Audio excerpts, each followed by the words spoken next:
Semua amal itu akan diikat dengan niatnya. Dengan niat itulah diberikan oleh Allah dua hal. Satu, berpahala atau tidak. Jadi investasi akhirat atau tidak. Yang kedua, kesungguhan kita untuk mencapai itu. Jadi Bapak Ibu ini punya pekerjaan nih, ya. Serius tidaknya tergantung motivasi niatnya. Kalau Bapak niat bakal serius, kalau nggak niat gak akan serius. Anda jadi tentara nih, kalau niat betul jadi tentara akan sungguh-sungguh. Kalau nggak niat ya biasa-biasa saja, ada tugas kerjakan, nggak ada santai. Anda kuliah kalau niatnya benar, sungguh-sungguh belajarnya. Duduk paling depan, dengarkan dengan baik, catat, gak paham nanya. Makanya masuk dengan keluar beda. Masuk belum paham, keluar sudah paham. Ini duduk, masuk kelas, duduk di kursi barisan belakang. Duduk di kelas, bangku deretan belakang. Gitu kan, di dalam kelas penuh dengan obrolan. Dengan pikirin. Gak pernah nanya, pulang. Mau ujian, minggu tenang jadi minggu gelisah. Pinjam catatan teman. Nah itu belum niat, gak niat tuh kuliahnya. Ya, kalau mau niat tuh sungguh-sungguh pasti serius.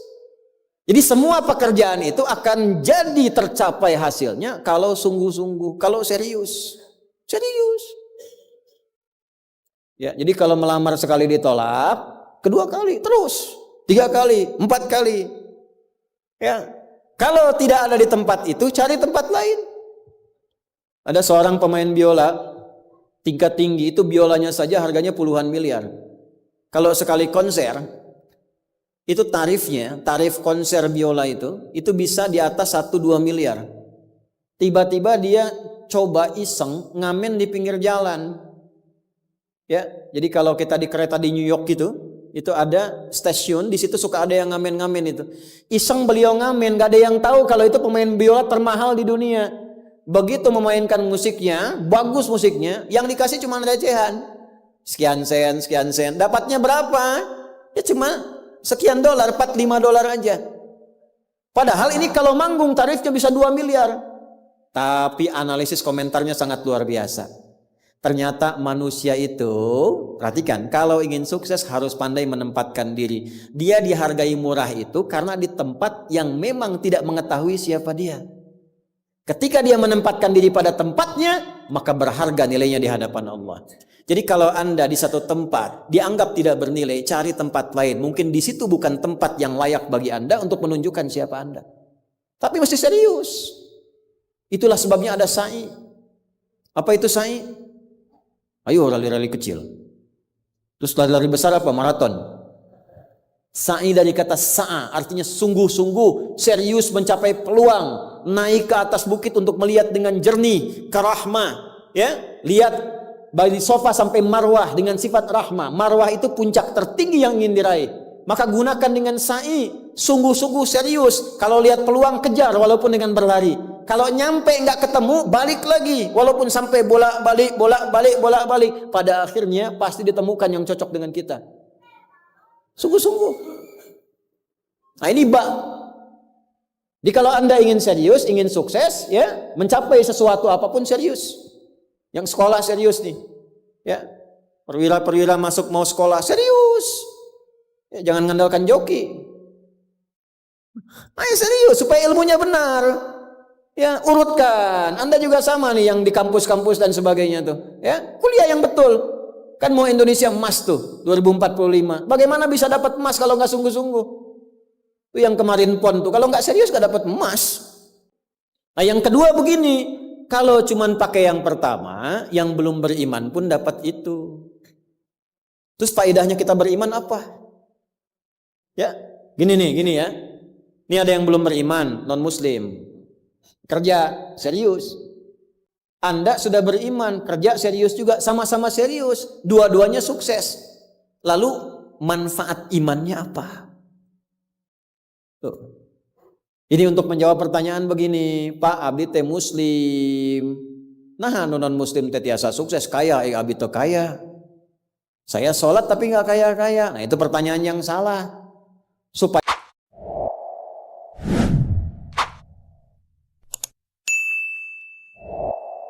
kaya itu penyebabnya bukan sholat, tapi serius, sungguh-sungguh. Kalau sungguh-sungguh kerja, sukses.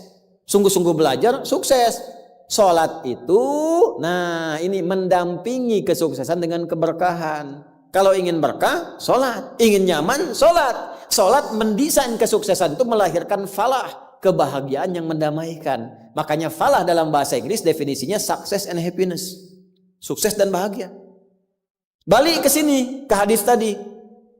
Lalu apa manfaatnya di situ huruf ba itu? Niat itu apa? Merubah rutinitas menjadi ibadah. Ini yang mahal. Ini Pak, gini Pak ya. Bu. Ini apa Bu? Gelas. Isinya air. Fungsi air itu menghilangkan haus. Caranya minum. Tiap hari kita itu minum. Sesuatu yang dilakukan terus-menerus namanya rutin. Disifati jadi rutinitas. Minum itu rutinitas. Tidak minum bahaya buat ginjal. Minum kita. Tapi yang kedua begini, gimana caranya rutinitas itu jadi ibadah? Tuh, minum tapi jadi ibadah. Apa fungsinya ibadah? Supaya dapat bekal. Bekal buat apa? Bekal buat pindah. Pindah kemana? Pindah ke alam baru ketika meninggalkan dunia. Siapa yang akan hidup selamanya di dunia? Ayo angkat tangan. Gak ada. Orang terkuat di muka bumi Firaun. Jaringannya luas, tentaranya banyak, hartanya melimpah, supportnya tinggi. Tapi sefiraun-firaunnya tewas juga. Selesai. Nah, artinya apa? Kita akan meninggalkan ini karena kehidupannya sementara. Karena itu bagi orang yang sudah meninggalkan dunia, disebut diumumkan telah meninggal dunia. Nah kita punya iman kalau meninggal pindah kemana? Kan ditanya. Akal kita kan bertanya, ini pindah meninggal dunia, meninggalkan dunia pergi kemana? Kan belum pernah ada yang punya pengalaman ke situ balik lagi. Oh, abdi tadi kadinya wih deui, enggak ada. Ya, harus terjawab. Kalau tidak terjawab bingung kita ini, harus terjawab. Yang bisa jawab itu siapa? Yang menciptakan kita.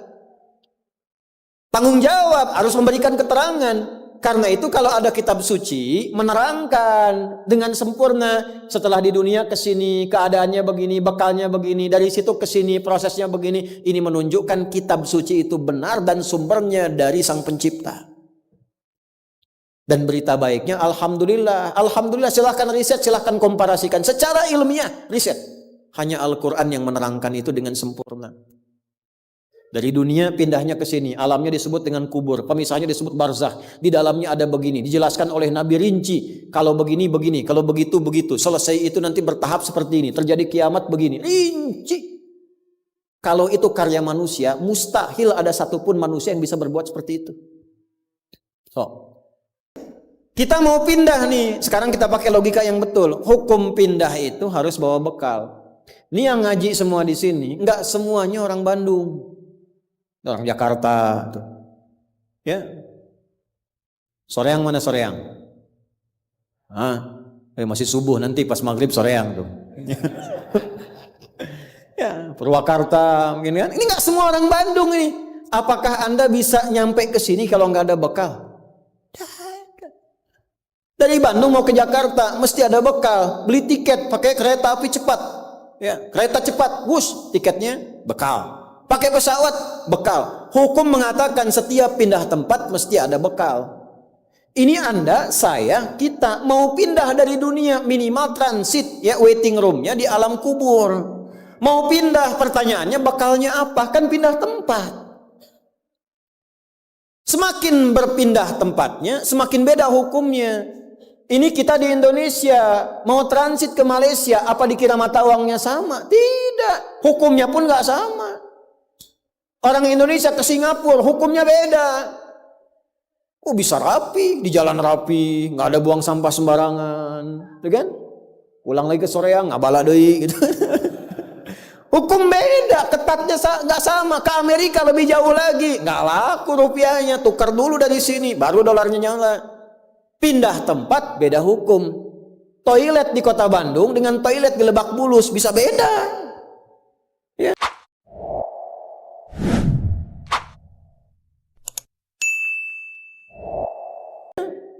Nih bang, 1.000. Kok 1.000 bang? 2.000. Biasanya juga 1.000. Anda di mana? Lebak Bulus. Sini Bandung pak. Ya, bisa beda hukum. Maka Anda jangan berharap di alam kubur itu hukumnya bisa sama dengan hukum di dunia. Pasti beda. Tetap pertanyaannya sama. Bekalnya apa? Cuman 2 lembar, 2 kain. Ibu tambahan 1 bu, kerudung ibu 3 tuh. Makanya saya selalu mengatakan dengan bercanda tapi dalam, mohon maaf ini yang muslimah, berlatih pakai kerudung ya. Berdoa minta sama Allah. Supaya nanti tidak bikin malaikat mungkar nakir penasaran. Di dunia nggak berkerudung, begitu meninggal dikerudungin. Ditaruh ke malaikat, ucu gening. Waktu di dunia teh kerudungan, nah ayo jantan kerudungan. Man rabbuka, abi jamaah Ustaz Adi, namun belum sempurna hijrah. Pelan-pelan, jangan dihukumi dulu. Dia sujud itu sudah luar biasa. Dia belum taat pada satu bagian, tapi taat pada bagian yang lain. Kita doakan, support. Jangan langsung tiba-tiba, nggak taat, dosa, neraka. Nah. Kamu neraka, aku maing wes, repot kalau gitu tuh, ya. Balik lagi, dikembalikan pada kebiasaan, pada kebaikan. Nah, sekarang mau pindah ke alam kubur, bekalnya apa? Kan mesti jelas. Baju sudah beda, nggak bisa dibawa, itu sudah fitrah pak. Bapak punya warisan banyak, ditinggal, nggak ada yang mau ikut, semua ditinggal. Anak-anak tuh sudah catat warisan bapak apa saja. Ibu sesayang-sayangnya nggak akan ikut bu. Bapak jangan tinggalkan saya. Terus kata yang nguburnya, ayo ibu mangga atau mau ibadah ngiringan? Nanti aja. Akan masuk. Nah sekarang pertanyaannya bekalnya apa? Ini mesti terjawab. Kalau nggak terjawab, nggak lengkap agama itu. Apa fungsinya Tuhan di situ? Mesti menjelaskan. Nah di Islam itu dijelaskan. Bekal yang kita bawa pulang meninggalkan dunia itu, itulah yang disebut ibadah. Itu. Setiap dikerjakan ada poin ditulis. Poin itulah nama bekalnya. Namanya ajrun namanya. Lahum ajrun ghairu mamnun. Yang kita sebut dengan pahala. Yang menjadikan itu dapat, pahala itu diraih, bekal ibadah itu dapat, itulah niat. Itulah niat. Jadi pekerjaannya tidak berubah. Rutinitas tetap jalan. Minum tetap minum. Kerja tetap kerja. Makan tetap makan. Cuma dengan niat itu di saat yang sama cara minum itu langsung dinilai sebagai ibadah. Perintah Allah, malaikat tulis. Ya, berapa tulisnya? Sesuai kadar keikhlasannya, minimal 10. Itulah perbuatan yang dianggap benar sehingga konsepnya dunianya sukses, minum juga, haus hilang. Akhiratnya dapat pahala. Jadi dunianya sukses, akhirat sukses. Disebut baik, perbuatan baik yang dinilai sukses oleh Allah disebut hasanah namanya. Makanya kita berharap dunia jadi hasanah, akhirat dikonfirmasi hasanah itu jadi pahala. Maka kita berdoa, Al-Baqarah ayat 201, Rabbana atina fid dunya wa fil akhirati waqina. Apa tafsir hasanah terkait ibadah? Tafsir hasanah terkait ibadah pindah surat ke surat 6. Ayat berapa? 160. Man jaa bil hasanati falahu asyru amthaliha. Minimal kalau diniatkan jadi ibadah tulis 10. 10 itu yang disebut bekal pulang. Sebelum meninggal. Tampilkan nanti. Punten Pak ngetang nate sanes kieu nya 1, 2, 3, 4 itu hitungan dunia. Cara menghitungnya 1 ke 2 500 tahun. 2 ke 3 500 tahun, 3 ke 4 500 tahun. Nanti semua itu diakumulasi, ditampilkanlah surga yang sesuai dengan pahala kita. Kapan ditampakkannya? Saat sakaratul maut sebelum meninggal. Sifat ibadahnya disebut, sifat orang yang rajin ibadah disebut abdun, jamaknya ibadun. Ketika mau meninggal ditampakkan, karena ditampakkan tenang dia. Nyawanya tenang, jiwanya nyaman. Sifat jiwa yang dilatih ibadah, saat latihan disebut tumakninah. Ruku anjeun, jangan dulu itidal sampai tumakninah. Sujud, jangan bangkit dulu sampai tumakninah. Kebiasaan tumakninah punya sifat namanya mutmainnah. Makanya saat akan meninggal disebut ibadahnya, disebut mutmainahnya. Di mana? Quran surah 89 ayat berapa? Ayat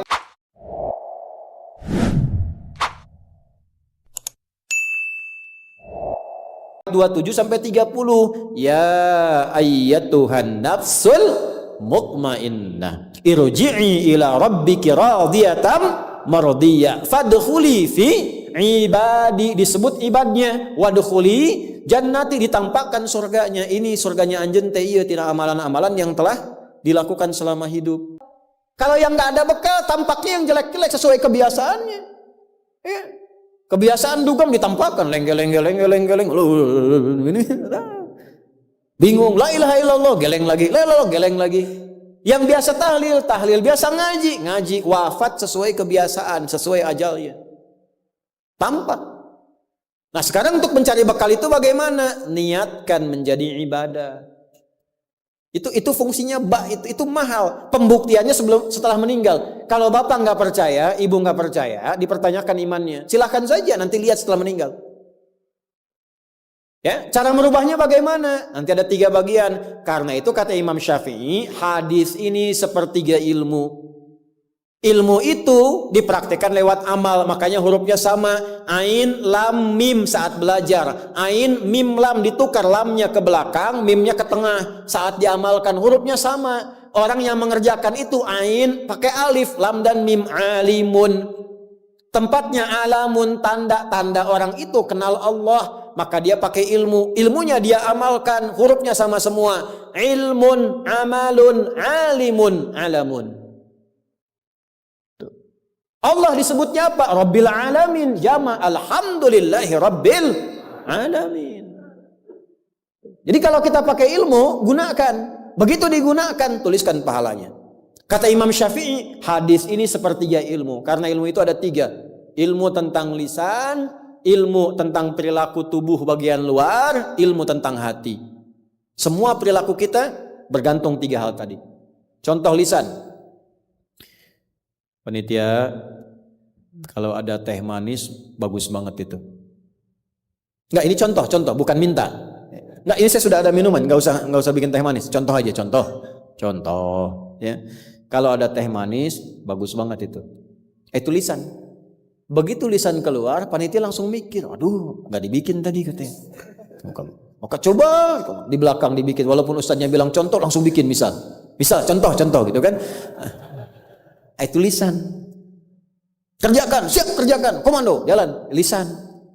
Jadi perilaku kita kadang bergantung lisan. Makanya ada ayat dan hadis tentang lisan. Hati-hati. Kepleset lisan lebih parah dibanding kepleset kaki. Bapak kepleset kaki bisa diluruskan lagi. Kepleset lisan lama Pak. Prajurit keluar dari sini, caci maki tuh panglima tuh. Jangan dipotong videonya ya. Contoh ini mah, contoh. Kepleset lisannya, selesai karirnya. Kepleset kakinya, masih bisa berjalan. Maka lisan tuh ada hukumnya sepertiga bagian hidup kita. Kedua nih, ujung kepala sampai ujung kaki, tangan bergerak, kaki melangkah. Hati-hati.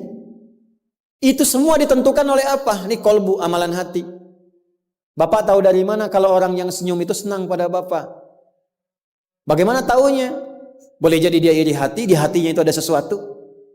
Nah, karena manusia bertindak dari 3 bagian ini, maka Imam Syafi'i mengatakan, inilah hadis sepertiga ilmu. Kalau paham hadis ini, sepertiga kehidupan kita tuh hatam. Kuncinya apa? Niatkan semua hal itu menjadi bagian ibadah, maka pekerjaannya berkah, akhirat